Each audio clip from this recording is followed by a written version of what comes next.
Capítulo 6. Questione. Sua mente responderá a todos os questionamentos que você lhe fizer, mas primeiro, faça-os verdadeiramente. Depois, apenas relaxe, pois as respostas virão. Paulo Vieira. Depois de tanto percalços na minha vida dos 17 aos 30 anos, descobri que o que mais me prejudicou nesse período doloroso não foi o que eu não sabia, e sim o que eu sabia.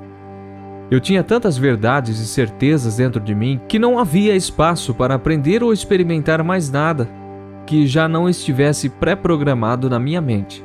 No meu caso, é como se o meu HD estivesse cheio de programas ineficientes e eu não liberasse o espaço para outros programas de melhor qualidade.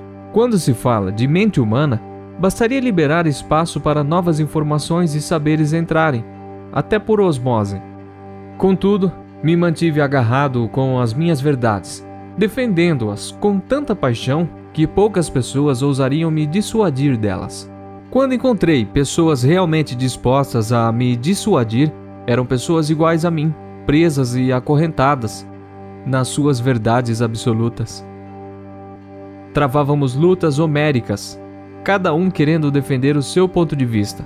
Quanto tempo perdido, quanta dor sentida, quantos sonhos desperdiçados pelas muralhas chamadas verdades absolutas.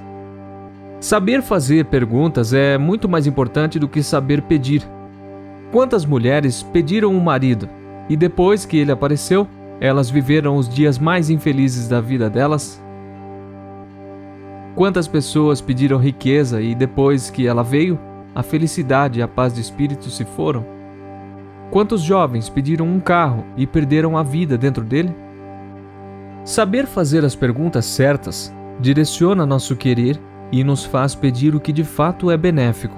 Boas perguntas invariavelmente nos mostrarão caminhos, porém apenas as melhores perguntas vão nos mostrar os propósitos e os valores por trás do que queremos e de como pensamos em realizar. As respostas serão importantes, porém não superam as perguntas em importância e poder, pois as respostas costumam ser limitadas e temporais, e as perguntas são ilimitadas e atemporais. Paulo Vieira.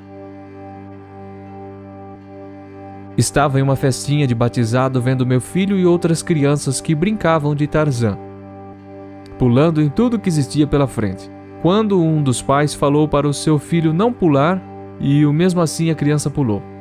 Nesse momento, o pai deu um grito estrondoso com o seu filho de apenas 4 anos. Junto aos gritos, vieram adjetivos e ameaças de surra.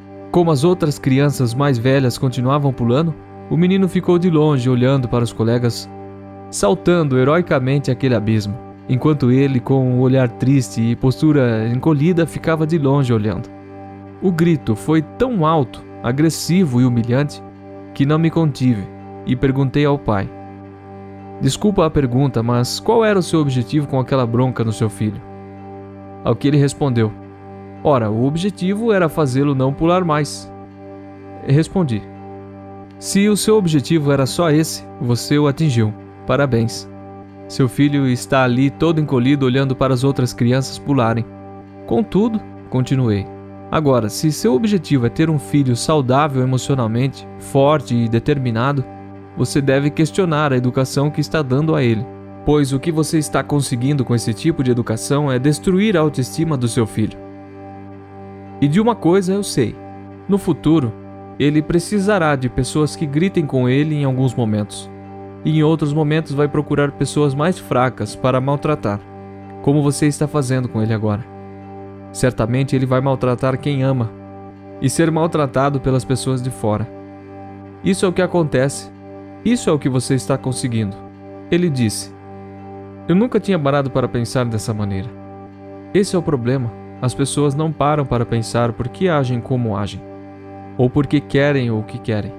É hora de começar a questionar muitas coisas na sua vida enquanto ainda há tempo.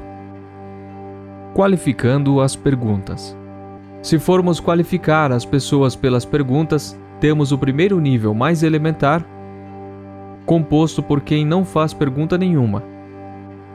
ora aceitando as verdades de outras pessoas, ora se guiando pelas suas.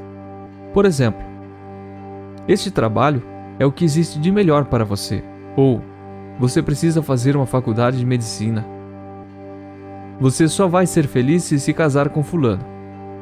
Nesse primeiro nível, as pessoas apenas escutam, não questionam. Não estou dizendo que suas verdades ou as verdades das outras pessoas sejam ruins ou boas. Só estou questionando a validade delas para o seu momento presente. Afinal, as respostas são fundamentais, porém, não superam as perguntas em importância e poder, pois as respostas são temporais e limitadas, enquanto as perguntas são exatamente o oposto disso. Quando alguém diz o que você deve fazer, esteja aberto a 3 coisas: aceitar integralmente, recusar integralmente ou aceitar uma parte e recusar outra parte. Para tomar essa decisão, é necessário fazer mais e mais perguntas. Primeiro, o que essa pessoa me aconselhou é o melhor para mim?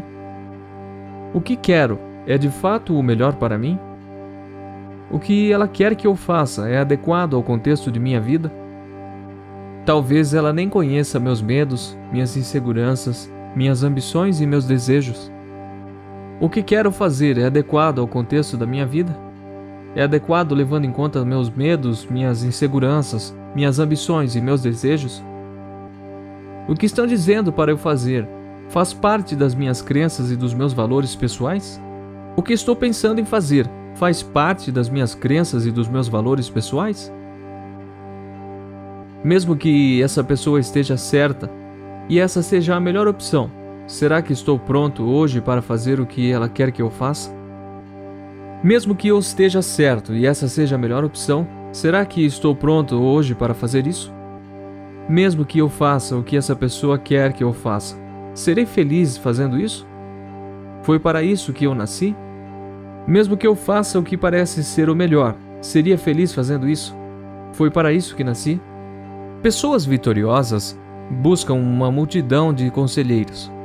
Já pessoas emocionalmente limitadas buscam sozinhas seus caminhos e seus destinos e nunca os questionam.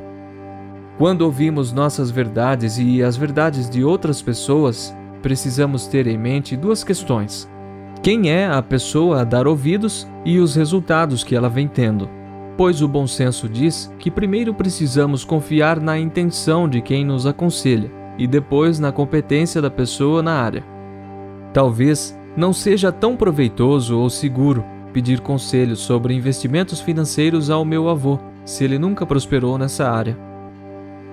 Mesmo que eu ouça o que ele tem a me dizer, preciso ouvir muitas outras pessoas. Sobretudo, preciso questionar todas elas e suas verdades, inclusive a mim mesmo e as minhas verdades.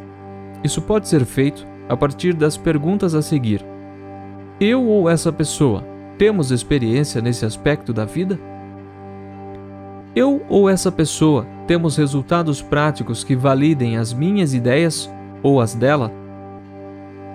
Eu ou essa pessoa estamos dizendo o que quero ouvir para me deixar alegre ou estamos dizendo o que de fato é o melhor para mim no longo prazo? Eu ou essa pessoa temos maturidade emocional e intelectual nesse aspecto específico da vida? Se na base da pirâmide evolutiva humana, no nível mais elementar, estão as pessoas que não questionam, no segundo nível, estão as pessoas questionadoras. Porém, as que questionam da pior maneira possível, perguntam pouco e quando o fazem, são perguntas que as enfraquecem e debilitam. São perguntas como: por que isso aconteceu comigo? Será que eu merecia isso? Será que vou conseguir realizar esse sonho? Vou ganhar dinheiro com isso? São perguntas que já trazem consigo as respostas, porém são respostas que colocam a pessoa em uma situação pior do que a anterior. Esses tipos de perguntas não geram ação, nem focam o futuro. Trazem apenas dúvida e medo. O terceiro tipo de pessoa em relação às perguntas são aquelas que fazem boas perguntas e por isso obtêm boas respostas. Elas perguntam o que querem, o que devem fazer e como podem fazer. São perguntas muito mais evoluídas e consistentes. Por isso estão à frente da maioria das pessoas ao seu redor. Elas questionam, e isso é importante. São as pessoas que sabem parar e planejar ações focadas e eficientes. Elas fazem perguntas como: qual é o próximo passo? Como atingiremos nossa meta? Quem fará parte da equipe? O que de fato queremos conquistar? Qual o caminho a seguir? De que recurso precisamos para chegar lá? Contudo, nem essas pessoas habitam o topo da pirâmide da maturidade emocional, porque elas focam apenas no caminho a trilhar, mas não sabem exatamente por que trilhar esse caminho nem a razão pela qual esse objetivo é o melhor. Os verdadeiros super-humanos sabem questionar a si mesmo a ponto de descobrir seus propósitos e seus porquês. Eles descobrem seus valores pessoais e sua missão de vida, que estão por trás do que pensam, sentem e fazem. Descobrem uma fonte de combustível inesgotável que fará com que cheguem aonde pessoas comuns sequer cogitam.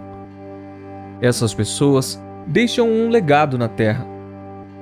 Elas fazem constantes PPSs e por isso chegam ao âmago das questões. São perguntas como: qual o propósito da educação e do amor que estou dando aos meus filhos? O que de fato é um lar feliz e próspero? Qual é o propósito maior em casar com essa pessoa? Qual é o propósito maior em trabalhar com isso? O que me faz continuar trabalhando na empresa do meu pai? O que a vida tem de melhor para mim que ainda não vi? Uma amiga da família da minha esposa começou a se fazer perguntas e questionar a vida. Ela se sentia confusa, triste e não sabia o que de fato estava errado. Intuitivamente, começou a fazer perguntas a si mesma. Depois começou a anotar na agenda as melhores perguntas. Após uma semana, ela contava com mais de 30 perguntas. Apenas perguntas. Como nada é por acaso, uma pessoa que havia feito o método CIS surgiu de repente e começou a falar de suas experiências e suas mudanças após o evento. Era como se Deus estivesse dizendo para ela que suas perguntas também tinham respostas. Ela e o marido fizeram o curso, e as mudanças foram imediatas, e continuam acontecendo. O marido, que era um bom pai, tornou-se um ainda muito melhor. O casamento, que era pacífico, ficou ainda melhor. A empresa de engenharia do marido, que há 2 anos se mantinha com a corda no pescoço, sempre no limite, recentemente faturou em um mês 20% a mais do que nos 12 meses do ano anterior. Muitas coisas aconteceram em todas as áreas da vida daquela família. A resposta que ela teve foi uma pergunta que faço no início do meu seminário: por que continuar sendo a mesma pessoa de sempre se você pode ser alguém muito melhor? Richard Bandler. Bastou essa pergunta para ela entender que estava vivendo na linha da mediocridade e da mesmice, e que ela e o marido estavam confortavelmente sentados em cima do tonel, na zona de conforto. Ali, já nas primeiras horas do seminário, as fichas caíram e as palavras de ordem eram: mudança já. À medida que ela fez mais perguntas e as respondeu, outras ações, decisões, mudanças e crenças surgiram. Em pouquíssimo tempo, o que era uma verdade ruiu completamente e deu lugar à confusão. Depois da confusão, porém, veio uma nova realidade, uma realidade de abundância e prosperidade. Vejo muitas pessoas que cobram estudo e notas boas dos filhos com tanta severidade que me incomoda. Quando alguém faz isso, pergunto por que tanta cobrança a respeito das notas e performance. Elas rapidamente respondem: para que ele tenha sucesso na vida. Eu retruco e pergunto novamente: e o que é sucesso para o seu filho no futuro? A maioria se perde nessa hora. Uns dizem que é estabilidade profissional, outros dizem que é independência financeira, outros dizem que é ser feliz. Retruco: o que é estabilidade profissional? O que é independência financeira? O que é felicidade para o seu filho no futuro? E de fato, isso é o mais importante para o seu filho? Novamente, as respostas confusas surgem. O que acontece com essas pessoas é que elas ainda não pararam para questionar sua maneira de educar e amar os filhos. Muito menos o que de fato querem e por que querem esses futuros para eles. Notas boas são importantes, é verdade. Mas além disso, o que é mais importante para o futuro do seu filho e você não está dando a devida atenção? Você conhece alguém que teve sucesso na vida sem ter tirado notas tão boas? Quanto de valores e princípios você tem se empenhado em passar para seus filhos? Na questão emocional, você o tem abastecido com momentos que farão forte e ousado no futuro? Essa é a linha de raciocínio daqueles que têm uma vida abundante. Se sua vida não estiver abundante, é porque há uma disfunção. E toda disfunção deve e merece ser questionada e depois eliminada. Para isso, devemos fazer constantemente as PPs, perguntas poderosas de sabedoria, sobre as quais falaremos mais a seguir. Perguntas poderosas de sabedoria. As pessoas super-humanas fazem perguntas poderosas de sabedoria, como o estilo de vida abundante. São pessoas que questionam seus limites, suas origens e seus medos. Questionam tudo o que pode de alguma maneira ser melhor. Questionam até o significado de suas conquistas e vitórias. Para ser um super-humano, entretanto, não basta saber questionar, é necessário buscar as respostas para os questionamentos. Jamais a resposta será ou estará somente nela mesma.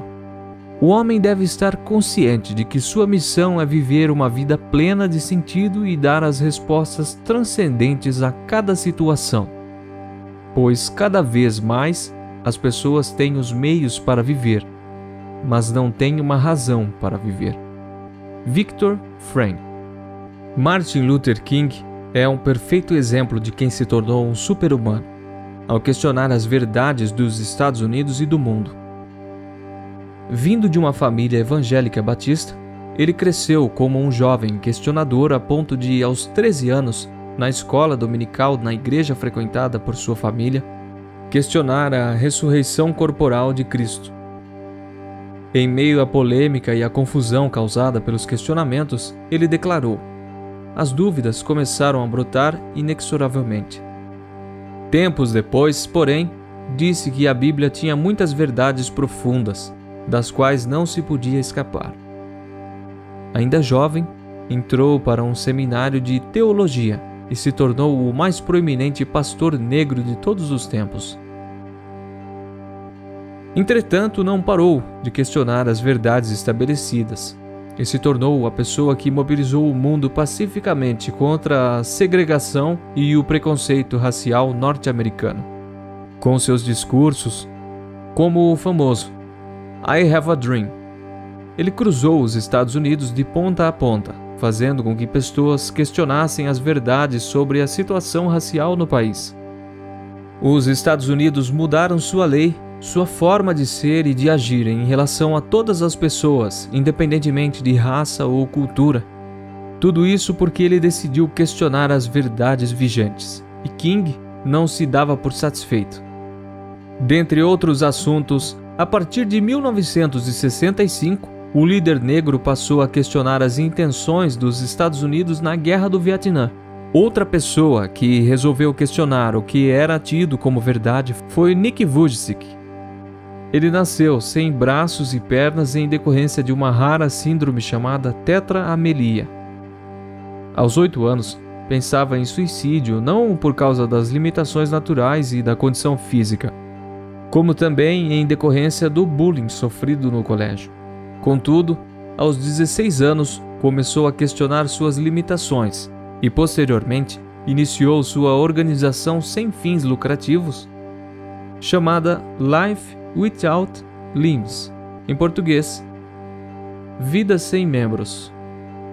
Aos 21 anos, formou-se em contabilidade e finanças. Desde então, ele tem viajado pelo mundo e palestrado sobre esperança e fé.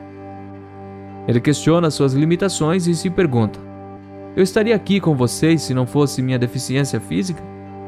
Então, o que é limitação, se não o que acreditamos que seja? Mais um super-humano fazendo os questionamentos certos e, a partir daí, criando um mundo de possibilidades. O indivíduo pode ser despojado de tudo, menos da liberdade de decidir que atitude tomar diante das circunstâncias extremas e dizer sim à vida independentemente de tudo. Viktor Frankl. Olhando para a sua vida, peço que identifique quais são suas limitações, quais são suas dificuldades, ou apenas o que poderia estar melhor na sua vida. Agora, quero que você questione as coisas que estão mesmo muito ruins na sua vida ou ao seu redor, e também as coisas que simplesmente poderiam ser melhores, mas você ainda não havia parado para questioná-las ou agir diferentemente. Selecione 5 realidades e escreva-as nas linhas a seguir. Número 1, número 2, número 3, número 4, número 5. Fique atento ao fato de que os super-humanos não procuram atalhos para as suas perguntas, nem buscam respostas mais fáceis. Eles buscam o que realmente é melhor. Se observarmos Martin Luther King, ele poderia ter ido para uma luta armada, mas não o fez. Sempre liderou marchas pacíficas que não tinham o objetivo de destruir, e sim de construir uma sociedade com novas possibilidades. Da mesma maneira que fizeram outros super-questionadores como Gandhi e Nelson Mandela. As perguntas deles não os levaram à revolução, no sentido de destruição brusca ou violenta, e sim com a construção e evolução. Se seus questionamentos o levam a destruir o que possui, está na hora de questionar suas perguntas e suas respostas. Contudo, o que distingue as perguntas comuns das PPS? Elas seguem 5 critérios. Primeiro, orientadas principalmente para o futuro. Segundo, orientadas para a ação e a reflexão. Terceiro, orientadas para a solução. Quarto, orientadas para metas e objetivos. Quinto, orientada para a autorresponsabilidade. Para fazer um bom questionamento sobre sua vida, é necessário seguir os 5 critérios apresentados, e para verificar a qualidade de suas PPS, você precisa conferi-las com as seguintes orientações. Perguntas poderosas de sabedoria. Fazem com que eu pense e repense. Produzem boas respostas. Produzem ação real. Geram novas possibilidades. Criam espaço para flexibilidade. Fornecem respostas e soluções poderosas. Perguntas poderosas geram plenitude e abundância de vida. Se você não está tendo resultados positivos e tremendos, é porque se encontra preso na base da pirâmide dos 3 tipos de questionador. Vá até ela e localize-se sinceramente onde está a sua maturidade emocional em termos de questionar a realidade vigente. Retome as 5 realidades que listou no último exercício. Que tal começar a fazer pelo menos 10 perguntas poderosas para cada uma delas, conforme o exemplo a seguir? Questionamento geral. Minha vida financeira é precária, endividada e ilimitada. Primeira PPS. Quem disse que tenho de passar minha vida envolto em problemas financeiros? Segunda PPS. Existe alguém que está como eu financeiramente e em pouco tempo deu a volta por cima? Terceira PPS. O que preciso fazer de maneira diferente para prosperar financeiramente, aumentando minha renda em 50%? Quarta PPS. O que preciso aprender para prosperar financeiramente? Quinta PPS. O que farei e como agir para acabar com as dívidas no cheque especial? Sexta PPS. Em quem me transformarei quando for uma pessoa realmente rica? Sétima PPS. Com o que trabalharei para juntar 5 milhões de reais? Oitava PPS. Quem são as pessoas que estão comigo nessa jornada? Nona PPS. Que preço estou disposto a pagar pelo sucesso financeiro? 10ª PPS. Como retribuirei a Deus e ao mundo as conquistas financeiras que vou ter? As PPS não precisam ser perfeitas, nem você precisa ser um mestre na arte de questionar. Nesse primeiro momento, o objetivo não é necessariamente construir uma ponte de onde você está para onde você quer ir. mas destruir as muralhas emocionais que impedem você de ver outras possibilidades e apontar para uma nova visão e uma nova maneira de agir, pensar e sentir. Exercício. A partir do exemplo dado, escreva o que precisa ser questionado em sua vida e em seguida faça 10 PPS para derrubar as muralhas da impossibilidade. Você pode fazer o exercício com todas as áreas de sua vida que julgar interessante e reavaliar. Pessoas limitadas perguntam se vão conseguir. Pessoas vencedoras perguntam o que vão fazer para conseguir. E os super-humanos perguntam quem vão se tornar ao conseguir. Paulo Vieira. Auto-coaching. Ajudando tantas e tantas pessoas com o CIS, e em grande parte graças às PPS, decidi ser cobaia dos meus experimentos. Era o ano de 2006. Estava em um voo entre Fortaleza e São Paulo. E estava incomodado com o fluxo de viagens para ministrar palestras e seminários. Nessa época, eu passava em média 10 a 15 dias por mês fora de casa. E a saudade da esposa e da filhinha de apenas 3 anos estava enorme, sem contar que em outubro daquele mesmo ano, meu segundo filho nasceria. O fato era que eu não queria mais passar tanto tempo fora de casa, então fiz pela primeira vez o que chamei de auto-coaching. Meu objetivo era dobrar o valor que eu recebia por sessão de coaching. Em 3 meses, eu saí do valor de R$500 por sessão para R$1.000. Isso respondia a mais importante das minhas perguntas: como viajar menos para ministrar palestras e seminários e estar mais tempo em casa com os meus filhos sem baixar o meu padrão de vida? Então, entendi definitivamente que as perguntas eram as respostas e as respostas estavam virando a minha realidade, em uma velocidade difícil de acreditar. Gostei da primeira rodada e fui para a segunda. Dessa vez, não era apenas para atingir R$1.500 por sessão, como também ter 20 clientes semanais ativos. De novo, um mundo de ações, planos, acontecimentos e mudanças surpreendentes aconteceu. 21 clientes ativos e todos pagando em torno de R$1.500. Fiz pela terceira vez, antes do fim do ano. E novamente, mais mudanças e ganhos extraordinários. Eu tinha nesse momento mais de 25 clientes ativos pagando em torno de R$2.000 a sessão. Era incrível o fato de ter começado o ano cobrando R$500 e acabar o ano recebendo 4 vezes mais. Desde 2006, o auto-coaching tem sido uma constante na minha vida. E quando pessoas me perguntam como um pequeno instituto de coaching conseguiu em pouco tempo se tornar o maior da América Latina e estar entre os 2 ou 3 maiores do mundo, a resposta é simples. Auto-coaching trata-se de questionar as possibilidades como um estilo de vida. É perguntar todos os dias, por que não?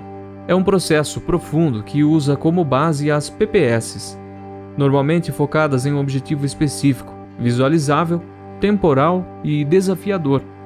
O objetivo desse exercício é promover autorresponsabilidade, clareza de propósitos e um pacote de ações e decisões consistentes na direção do objetivo. Como você já sabe, tem o poder quem age, e mais poder ainda quem age corretamente. O auto-coaching deve ser usado na busca de metas desafiadoras e na resolução de problemas. E pode ir desde um objetivo super específico até objetivos mais genéricos, ou seja, desde como aumentar o meu salário até como ser feliz, pleno e realizado em sua vida. Em ambos os casos, o importante é que o objetivo seja visualizável. Etapas do coaching. Para entender como aplicar o auto-coaching, vou usar o exemplo de alguém que queira ter um rendimento mensal de R$15.000. O processo se dá em 9 passos. Primeiro passo: definir o objetivo. No caso, conquistar uma retirada mensal de R$15.000. Segundo passo: ter a certeza que o objetivo estabelecido é visualizável. Terceiro passo: elaborar 35 perguntas que busquem como, qual, quando, o que, onde, quem, porquê, de que maneira, etc. Sempre repetindo o objetivo. Exemplos: o que mudarei no meu comportamento dentro da empresa para conquistar um salário de R$15.000 por mês? O que estudarei e aprenderei para conquistar um salário de R$ 15.000 por mês? De quem me aproximarei, dentro e fora da empresa, para conquistar um salário de R$ 15.000 por mês? Como me vestirei para conquistar um salário de R$ 15.000 por mês? Quais erros não mais cometerei para conquistar um salário de R$ 15.000 por mês? Como mensurarei meus resultados para conquistar um salário de R$ 15.000 por mês? Quarto passo. Depois de elaborar as 35 perguntas focais, feche o caderno e passe 2 a 3 dias sem pensar nas perguntas ou no objetivo pretendido. Quinto passo. Terminada a pausa dos 2 dias, responda as 35 perguntas com riqueza de detalhes e comprometimento. Sexto passo. Coloque as respostas em ordem de prioridade e execução, eliminando as que não convêm. Sétimo passo. Depois de ter organizado e eliminado o que é irrelevante, imprima as respostas relevantes, transformando-as em um plano de ação informal. Oitavo passo. Leia todos os dias suas respostas, plano de ação e vá cumprindo imediatamente ou agendando cada uma das tarefas para executá-las. Nono passo. Mesmo que não faça sentido, leia, se possível em voz alta, todo o seu auto-coaching. A partir disso, as respostas começarão a aparecer e com elas vêm mudanças drásticas. Agora que você possui essa poderosíssima ferramenta, o que vai fazer com ela? Deixá-la na contemplação teórica enquanto outras pessoas transformam a vida delas? Contar historinhas para justificar não usá-la? Ou dar sequência a uma jornada interminável de conquistas? Você é livre para tomar suas decisões, e sempre será. Espero, no entanto, que tenha se convencido de que pode ter uma vida abundante agora, e mais depressa do que imaginava.